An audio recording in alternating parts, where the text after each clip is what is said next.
Welcome to this is going to be mainly the Eagles. We're going to talk about the Eagles and the Broncos. Pretty much the only good game in the 1 p.m. slate.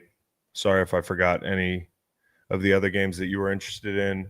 I'm in the middle of watching a really good ball game between probably the best ball game of the day between Tampa and Seattle. I mean, this game is fucking, it's bananas. Like these quarterbacks, these pass catchers, the physicality down the goal line there. I love the Birds, right? I got to do this. I got to do this thing for y'all. And then I'm going to skate back and watch the rest of these games. First off, shout out to Hugh Douglas's Cannabis Company. Hugh Douglas is my dog. Love that dude. Was always a big fan. Reached out. Told me I need to try some product when I get up to the Philly area, and I will. But for now, a T-shirt will do. All right. How do I break this game down knowing that there's probably if there's 10 people in this chat, there's 7 to 9 Eagles fans and like 1 Broncos fan. Sorry to Cowboy Reed, my producer, who's a Broncos fan. I will start by addressing the elephant in the room, which is the DPI, which was not called on the 4-yard line. That game probably should have came down to one play at the 4-yard line for the game. And it didn't. And, that's a shame. It is a shame. Like, I'm with you. But what I'm not going to do is I'm not going to sit here for however long I'm doing this live video and make it about the refs. There were other calls in the game. Like, I know the Eagles probably don't like the intentional grounding being picked up. I don't love it either. I think the league has to be a little bit more specific as to what is grounding, like what constitutes being in the ball being in the vicinity of. And here's the explanation. Okay, I got like 3 fucking laptops here. Okay, question. The grounding on Bo Nix, why was that flag picked up on the field? Adrian Hill. So what happened there, we have an 020. That's our official to official communication. 020. Just fucking say the refs talked. My 020 was not working. Grounding is a teamwork foul. I had intentional grounding. The line judge had that there was a receiver in the area, 28, but I didn't hear the information over 020, so I threw the flag. The line judge came in and let me know that 28 was indeed in the area, and that's why we picked up the flag. 28, not Troutman? Yes. That's interesting because, from the end zone view, didn't we think it was Troutman that was in the area? I think there's a couple of things going on right here. I think there's a couple of things going on right here with the call. And the only reason I'm diving into this to start, some people are going to say you're not giving the Broncos won that game fair and square. I'm not shocked they won the game either. I didn't give them out, but the Broncos were going to be probably among the Eagles' toughest tests in this young season. I mean, listen, and that's funny to say because so far the Eagles have beaten Prescott, Stafford, they beat Baker, they beat Mahomes, and they couldn't beat Bo Nix.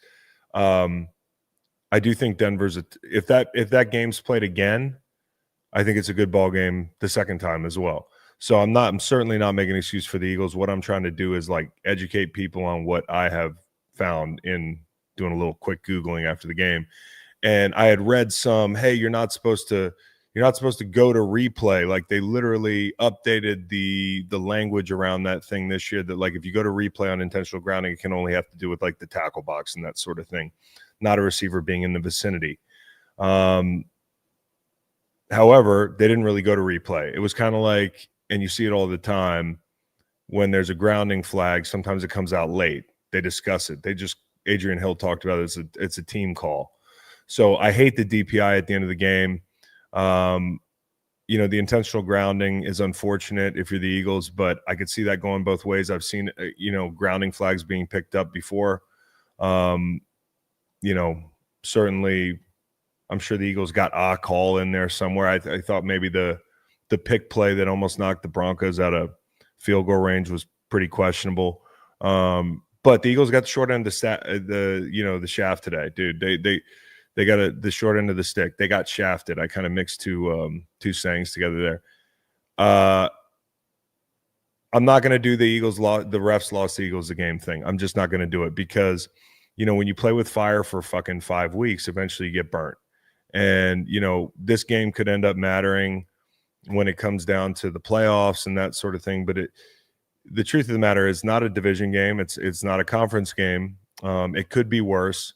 And this team hasn't lost in 371 days with Jalen Hurts finishing a game. Obviously, the exception to that is, I guess, the Commanders game where Luvu put him out of the game, and they end up losing that game. It was kind of a freak finish where the Commanders turned the ball over like 5 times.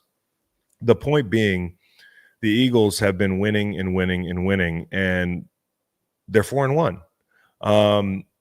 If it were about the result, we'd all be really fucking excited, but it's not about the result. It's about the way the team looks. And had the team won that game on a last-second play at the 4-yard line, we'd still be talking about the same things, would we not? I'm pretty sure Eagles Twitter would still look like a murder scene. It is it's hot right now. And it should be. It should be. Because, I mean, like, you're telling me, and you don't want to do this after a win. That's why I don't do it after wins. But, like, sometimes, and this is reflective in the way that a team can improve sometimes after a loss, right? Like, I'm being the analyst here, but I'm sure the coaches are the same way, where it's like, I can only drag my team down so much after a win. Sometimes you need a loss to wake the fuck up. And there are things going on in that building. There are things going on in every NFL building, right? It's a big market. This is a defending Super Bowl team. There are going to be bumps in the road. Last year, you had the bumps in the road. Remember Brandon Graham got on NBC Philadelphia or whatever it was, or had like he had one of those like where you go to a bar and you do a radio show on Monday, and he let something slip about family business, and it ended up actually causing them to do the hard work and get over it, right? And they end up winning a Super Bowl. It's going to be 3-4 days until they play football again. Like, they don't have that kind of time right now. Here's the things that I thought were disappointing. To me, the thing that was disappointing was the Eagles had a lead and couldn't close the game out. And, we saw that last week, right? Like, the Bucs end up losing. Baker throws that back-breaking interception. They didn't get burnt for it. They got burnt for it here. And that's what's disappointing, is a team that a calendar year ago was like, they were like a bulldozer. They've got a lead. They've got Saquon Barkley. I know there are guys down inside.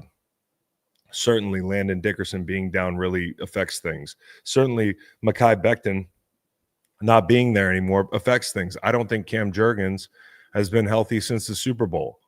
But I also watched like the Minnesota Vikings. Now, they beat the Browns, but they beat the Browns defense.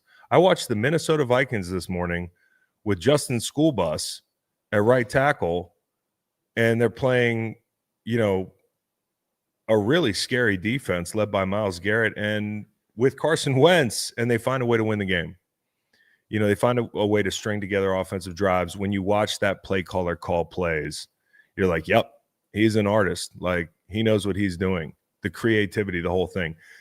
The thing that's confounding to me is those 2-3 possessions at the turn between the third and the fourth quarter, where the Eagles, they barely call a run play. I think they eat like combined 3 minutes of clock on those possessions. It was crazy. I mean, I don't have the numbers. I don't need the numbers. Y'all saw it too. I think in the second half they ran like 25 plays and they ran one true design run play. It was like fucking crazy, dude. Like, and I know, hey, listen, I like the RPOs. If they'd have found a way to bleed more clock, win this game, you'd say, okay, the RPOs are an answer, right? Like, maybe the RPOs are an answer. They got a lot of mileage out of that today. Saquon not getting the ball more than 6 times it's sacrilege. And I know you got a lot of mouths to feed and everybody's got a Twitter account, but like, you've got to give him the ball. And I understand it's not going to be as easy. It's going to be a little bit more like, uphill sledding type thing with the interior offensive line the way it is, but you've got to run the fucking ball. You got to find a way to run the ball, and that to me is a scheme problem as well. I didn't think it was all bad from Patullo. And part of it for me is in Denver coming out and playing so much single high, like there is going to be a little bit of a pivot from the run game and that sort of thing. I thought Vance Joseph took way too long to catch the bus in this game where, like, if you're the Eagles, you kind of want to see a bunch of man coverage, right? Like we saw what Indy did to Denver in man coverage. Like what's to make you think that fucking Jalen Hurts and AJ Brown and Smitty and Goddard and these guys and Saquon, great call on the wheel route for the touchdown. You know, they could have had 6-7 explosive plays. They failed to execute on some of them. AJ Brown kind of quit on the route or whatever it was. Like, I'm not here like trying to sow division or do some drama shit, but like, you know, unfortunately, if everybody's looking at you and the ball's slightly overthrown and you change speeds a little bit, like people are going to talk about it. And so, you know, there were just so many opportunities for this team to close the game out, and they didn't. But I will say this from Denver's point of view. Warren Buffett quote, Nolan gave me this quote earlier because he heard me yelling at the TV all day, was like, Warren Buffett, it's good to learn from your mistakes. It's better to learn from other people's mistakes. And Sean Payton learned from I knew Sean didn't need to look at the tape last week to see Josh Grizzard, I still haven't figured out how to say his name, offensive coordinator, who's called a pretty good game today. But our boy Josh Grizzard from Lizard Lick, North Carolina, targeted fucking Quinyon Mitchell and Cooper DeJean 18 times in a game like that. Like Keely Ringo is out there, brother. And he was still out there this week, and Sean Payton found him. And he found him early and often. They targeted him 7 times in the game. It felt like 75 times, including like that 2-point conversion, which the minute they came up to the line of scrimmage and they were going for 2, I was like, man, he must have a play he really loves. And it just turned out to be a man beater. He was like, where was Keely Ringo? I'm going to find him. We're going for 2. Why would we not? You know, the illegal shift from Saquon also, I just saw that was huge. You know, I don't know if that's a bad call. I didn't look back and see it. I assumed it was the right call.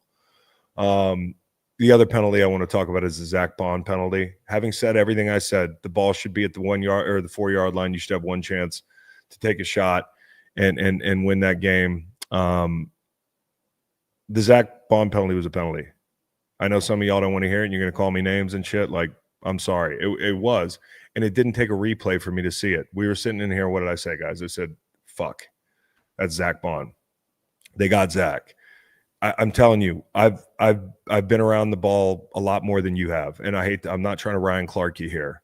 I like, that's a penalty. It's a no. He would tell you that. You can't burp, guys. They just don't let you do it anymore. It's especially if you're not in traffic, it's pretty clear to see the guy's knees down. I know that like he's fighting for extra yardage, but he's 2 yards short of the sticks or whatever it is. Like, and he dumps him on his head. Like, to me, that's a penalty. So going back to Sean Payton, I thought targeting Ringo was a good look.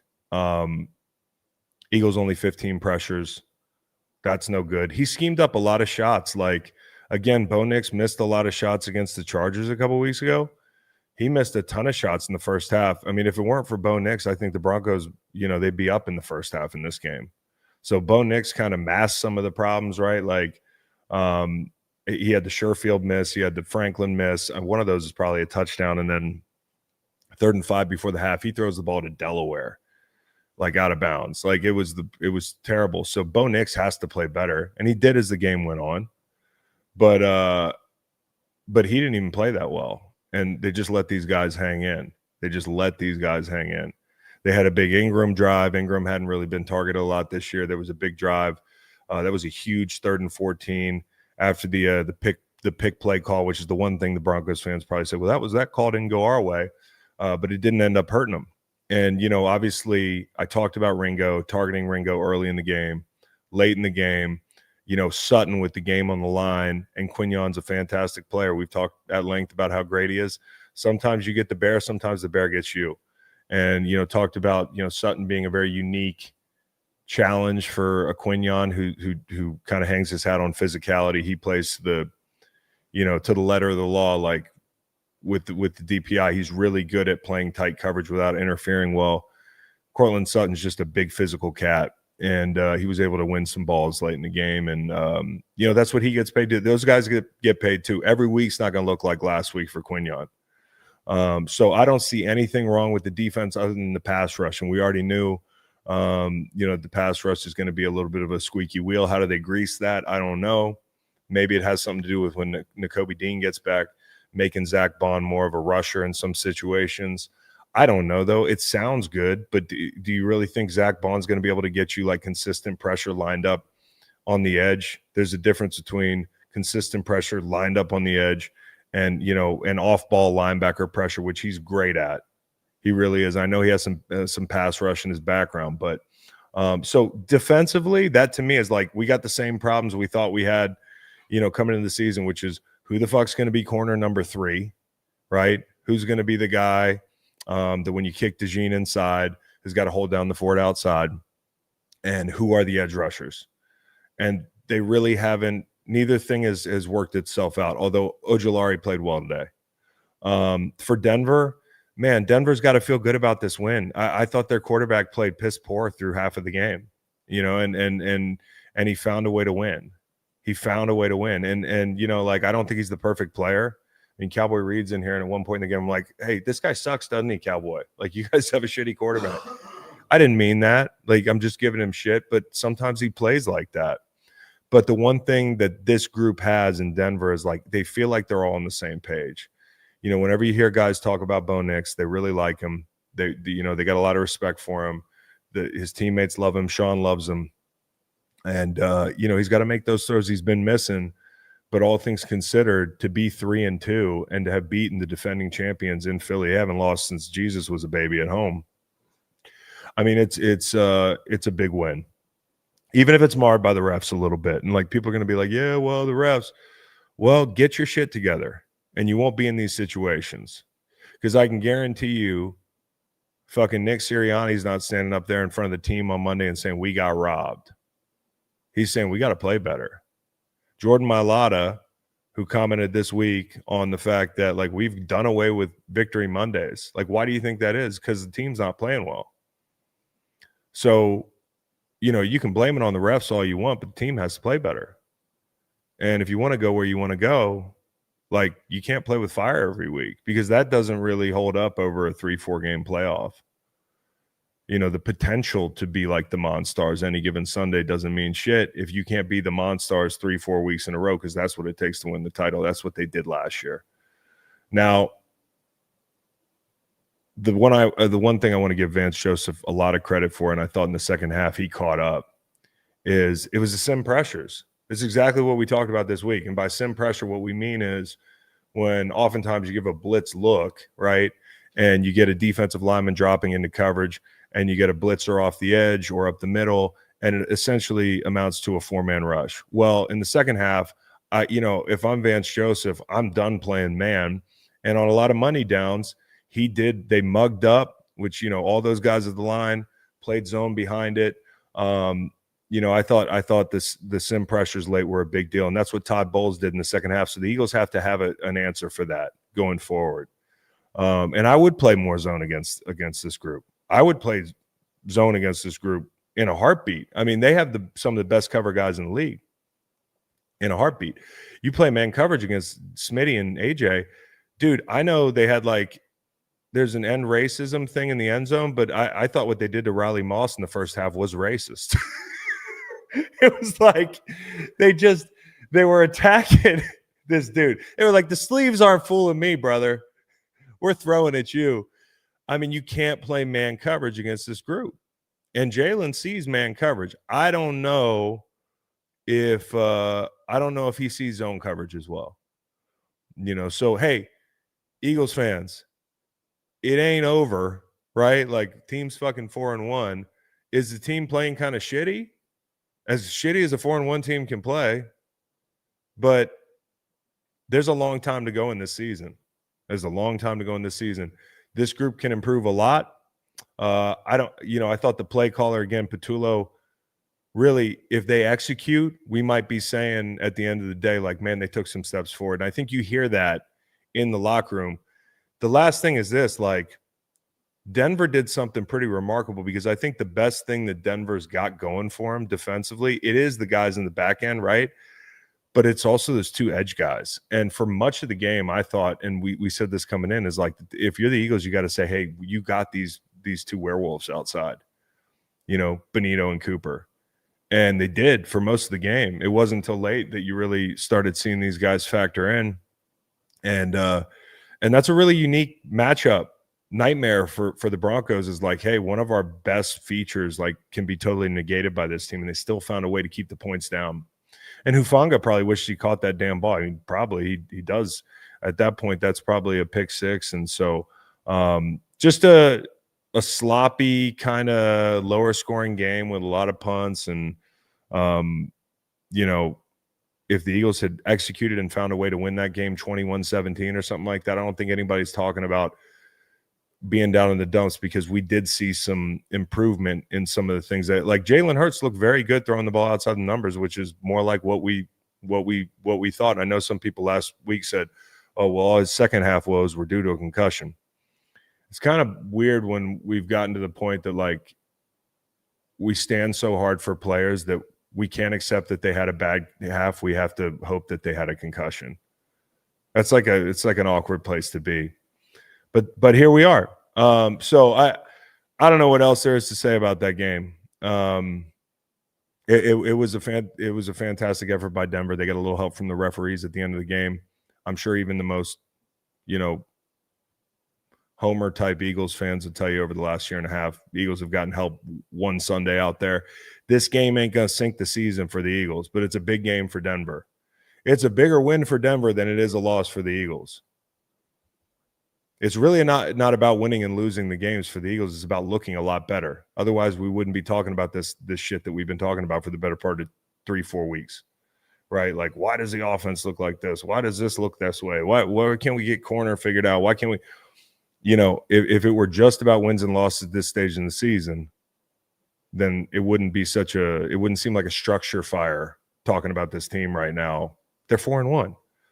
So it really isn't about the win and the loss. Everything's out in front of them. They join, if the Bucks can survive, the Bucks are a one-loss team. The Niners are a one-loss team.